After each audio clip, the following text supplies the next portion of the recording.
stations like these to remind us the work that we've committed to doing. Our ultimate goal is to have a system that anyone, in any mode, any stage of their life, can use it at any time. We currently have 151 accessible stations with elevators or ramps across the subway system. The 2025 to 2029 capital plan has paved the way for another 65 accessible stations, and that does not include the 35 stations that are currently being constructed. The elevators that operate within New York City Transit continue to deliver excellent service. So that's definitely a result of the great work of our E&E teams, who have an availability of over 98% for this month. Of course, our work to provide accessible service goes beyond just elevators. Paratransit continues to provide excellent service and smash every record that we hit to date. Thank you, Rachel. Sorry. That's all good. On the bus side, we have several projects that improve the accessibility of our system, like our automated camera system enforcement and our bus network redesigns.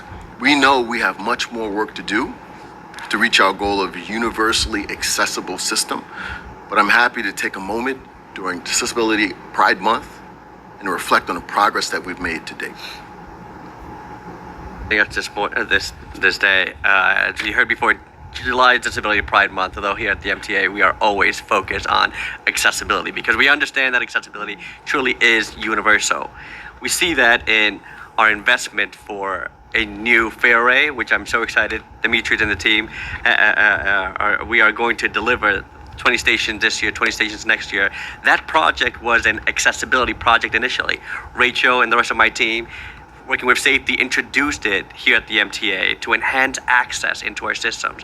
Today we're spending over $1 billion into a new fare array, which will give us a more accessible turnstile, a more accessible subway station, but also one that's going to curb fare evasion and help us recoup some of that money that we're losing there. Accessibility is universal, and we know that because of all the people that are riding the system today, because we have a more accessible system. And accessibility doesn't just mean an elevator or an escalator. That's why we are investing money into new technologies like Navolent, which you've heard me talk about before. Today, Navolent is in every 6th train, in most of the 6 train stations, and it is enhancing the experience for low vision and blind customers to get information of service changes. Also, we've seen over 57,000 uses of Navolent, the bulk of which have been sighted people looking for a better way, a more efficient and accessible way to get information.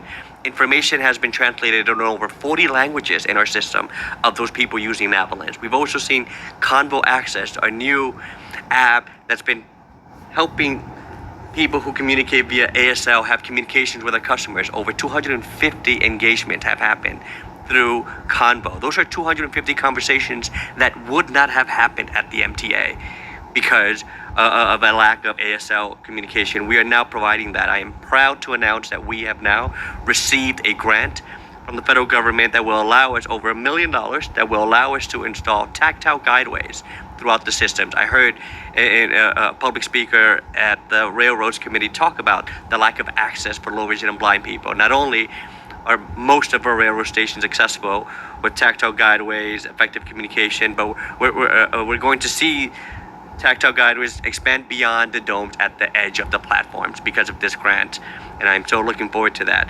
But I'm also excited of my team and I going out, speaking to the community so that they can learn about the changes that have been happening, the changes that are coming. Because if you don't come to a press conference or hear it on the news, read it on the newspaper, you don't know that the system is 100% station accessible today. At the end of this capital plan, over 51% of the system will be made accessible. I am out there speaking to elected officials so that they can tell our story to their constituents, but we are meeting with them, hearing what's missing from them directly. My team and I were proud to participate in meetings with the Port Authority, New York City Transit, TLC, and more meetings coming up with the Transit Museum, the Partnership for New York, all telling that narrative of the new MTA. Folks, this is not your parents' MTA. This is not your grandparents' MTA. This is a new team that understands the impact of accessibility and how accessibility touches all of our lives. If not you today, the future you will thank you for this investment. I thank this team. Thank you, Demetrius, and happy ADA 35.